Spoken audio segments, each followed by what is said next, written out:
In the heart of Edo, there was a house, tucked away in the shadow of the Yatsuya district, that no one dared to enter. The story of that cursed place was whispered in the streets, in the alleys, and around the hearths of the common folk. It was the tale of Oiwa, the vengeful ghost whose wrath transcended death, a name that invoked fear even in those who barely spoke it. The samurai Aiman, once a proud warrior, now lived in the hollowed-out shell of his former life. The flickering candlelight in his new home cast grotesque shadows on the walls, but none more horrifying than the ones in his mind. He had everything now, money, status, and the wealthy daughter of a prominent family who had taken his hand in marriage. But none of it mattered. For with every step, every breath, every fleeting moment of peace, he felt her, Oiwa, looming just beyond the veil of the living world. It had all begun with a marriage of convenience and disillusionment. Oiwa, a beautiful and devoted woman, had given her life to Aiman, but he was an ambitious man, a restless man. The daily grind of poverty gnawed at his pride. He saw her love as a weight, pulling him down into the mire. He despised her for what she had become in his eyes, a burden, an obstacle to his rise. So, when the opportunity presented itself in the form of Aiman did not hesitate. He plotted. He schemed. And he poisoned. The poison, disguised as medicine, slowly did its work.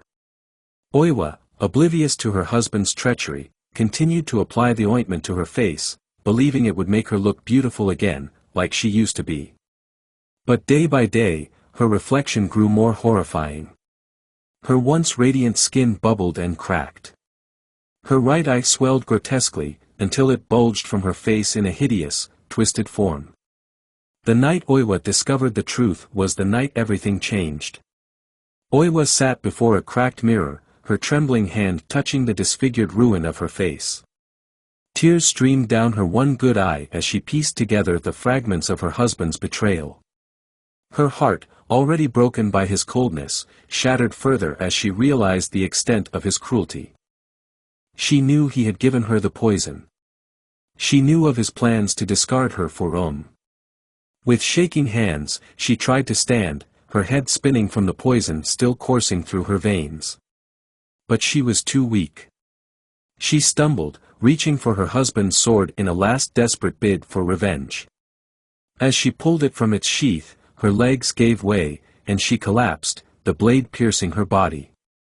As her life ebbed away, her soul ignited with a fury beyond death. In her dying breath, she swore to make him pay.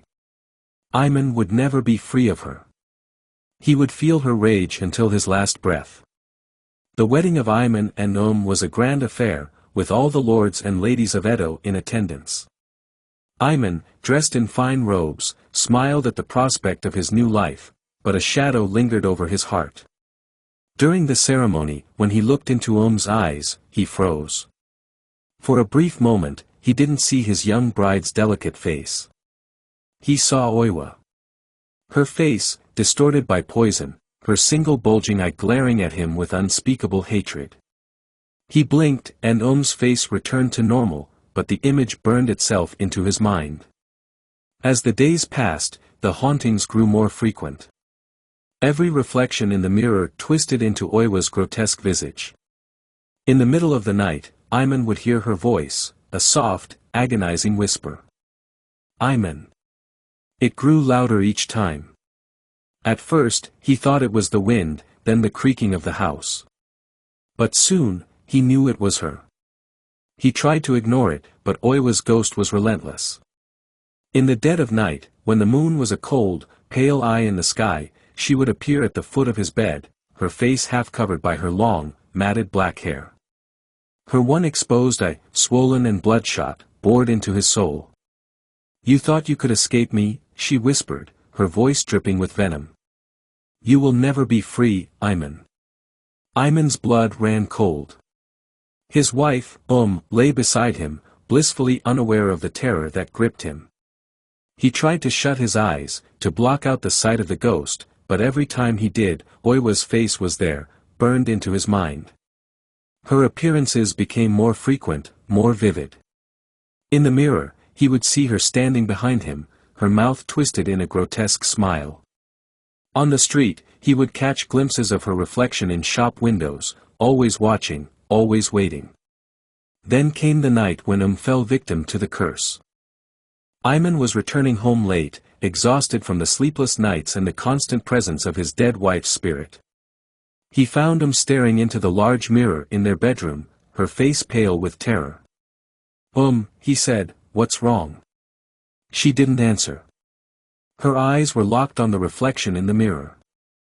Ayman rushed to her side, and when he looked into the mirror, he saw what had paralyzed her with fear. There, in the mirror, standing behind them, was Oiwa. Her face, grotesque and twisted, grinned at them, her single bulging eye staring straight into soul. She reached out a decayed hand toward her voice barely a whisper. "You took my place." Let out a scream and collapsed to the floor, dead. The reflection of Oiwa vanished, but Ayman knew that the curse had claimed another victim. In the following days, Ayman's mind deteriorated. He could no longer tell what was real and what was not. Oiwa's face haunted him in every shadow, every reflection. He tried to leave the house, but no matter where he went, she followed. Finally, driven to madness, Ayman returned to the place where it all began, the house in Yatsuya where Oiwa had died. The air inside was thick with the smell of decay, and the walls seemed to pulse with a life of their own. He could hear her voice, louder now, calling his name. "Ayman. I'm waiting." He entered the room where Oiwa had died, her blood still staining the floor. Her ghost appeared before him, her full form now visible, a terrifying vision of death and rage. Her face was twisted, her hair wild, and her eye bulged from its socket, full of hatred. Ayman fell to his knees, begging for mercy, but Oiwa's laughter filled the room, echoing off the walls. "You took everything from me," she hissed. "Now, you will suffer as I did." With one final scream, Ayman collapsed, his mind finally shattering under the weight of the curse. His body was found days later, cold and lifeless, his face frozen in a rictus of horror. Oiwa's vengeance was complete. But even in death, Ayman was not free.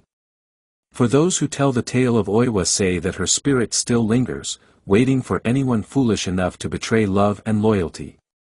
She waits, with her disfigured face and bulging eye, to take her revenge on those who forget her story.